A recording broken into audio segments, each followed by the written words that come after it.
Նոր տարվա գիշերը առաջ ձյուն է գալու եւ պետք է տեխնիկան ու հերթապահող խումբը ապահովեն ճանապարհների մաքրությունը։ Գործակարգավարական նիստում հայտնել է Երևանի քաղաքապետ Տիգրան Ավինյանը։ Մինչդեռ օդերևութաբան Գագիկ Սուրենյանի խոսքով դեկտեմբերի 29-ից հունվարի 3-ը տեղումներ չեն լինի, բացառությամբ Վայոց ձորի եւ Սյունիքի։ Հունվարն ըստ Սուրենյանի կանցնի նորմայից մի փոքր տաք եւ բավարար տեղումներով։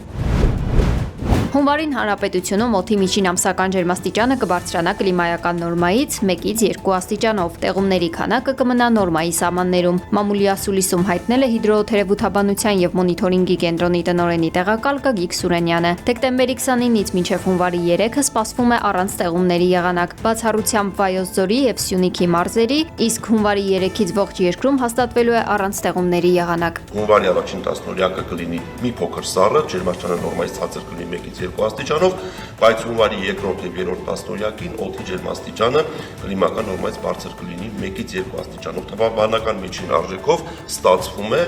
որ ամսական միջին ջերմաստիճանը նորմայից բարձր կլինի 1-ից 2 աստիճանով։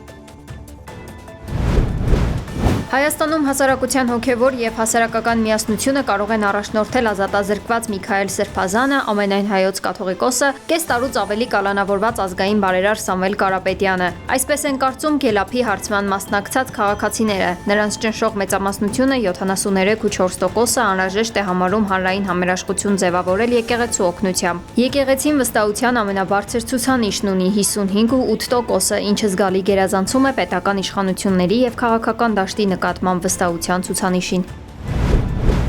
Երևանում որոշ թաղամասեր շարունակում են մնալ հոսանքազրկված նախօրեին Էրեբունի վարչական շրջանում ենթակայանի հրդեհվելու պատճառով։ Բազմաթիվ հասցեներում արդեն 24 ժամից ավելի լույս չկա, որոշ բնակարաններ զրկվել են նաև ջեռուցումից։ Հայաստանի էլեկտրական ցանցերից տեղեկացրել են, որ էլեկտրաէներգիայի մատակարարումը հնարավոր կլինի վերականգնել մինչև այսօր 22:00-ն։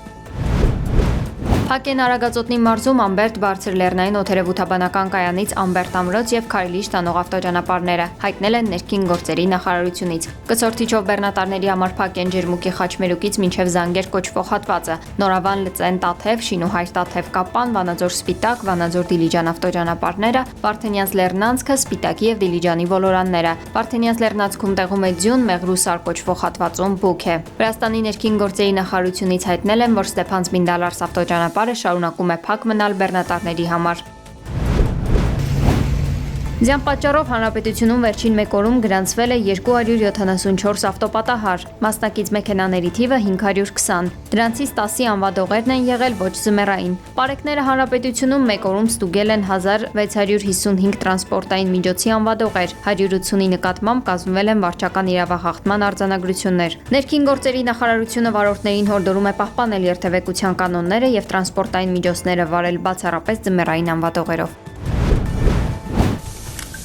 Խորհրդային ժողովրդի ցեղասպանության զոհերի հիշատակի օրը այս տարվանից կնշվի ապրիլի 19-ին։ Այս մասին հրամանը ստորագրել է Ռուսաստանի նախագահ Վլադիմիր Պուտինը։ Օրենքի նախագիծը Պետդումա էր ներկայացվել նոյեմբերին։ Հիշատակի ամսաթվի հավերժացումը կարևոր նշանակություն կունենա պատմության կեղծմանը հակազդելու համար, նշել են նախագծի հեղինակները։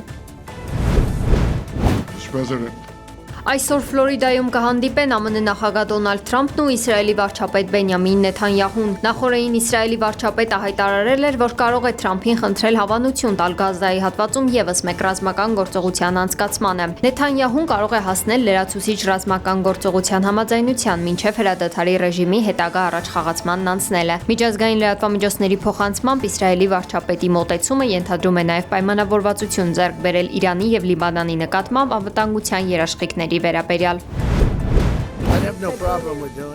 Մի քանի ժամ տևած բանակցություններից հետո ավարտվել է Դոնալդ Թրամփի եւ Վլադիմիր Զելենսկիի հանդիպումը։ ԱՄՆ նախագահ Դոնալդ Թրամփը հայտարարել է, որ կողմերը մոտ են համաձայնության, նշելով, որ քննարկվել են բազմաթիվ հարցեր եւ բանակցությունները հասել են վերջին փուլին։ Նրա խոսքով հակամարտությունը կամ կավարտվի, կամ դեռ երկար կշարունակվի։ Ուկրաինայի նախագահ Վլադիմիր Զելենսկին հայտնել է, որ 20 կետանոց պայմանագրի շուրջ 90%-ն է համաձայնեցված, իսկ Ուկրաինայի անվտանգության երաշխիքների հարցը ամբողջությամբ։ Միաժամանակ նա ընդգծել է, որ տարածքային հարցերը մնում են ամենաբարդն ու չլուծվածը, հավելելով, որ անհրաժեշտ է շտապել համաձայնության հասնել, հակառակ դեպքում Ուկրաինան կարող է կորցնել նոր տարածքներ։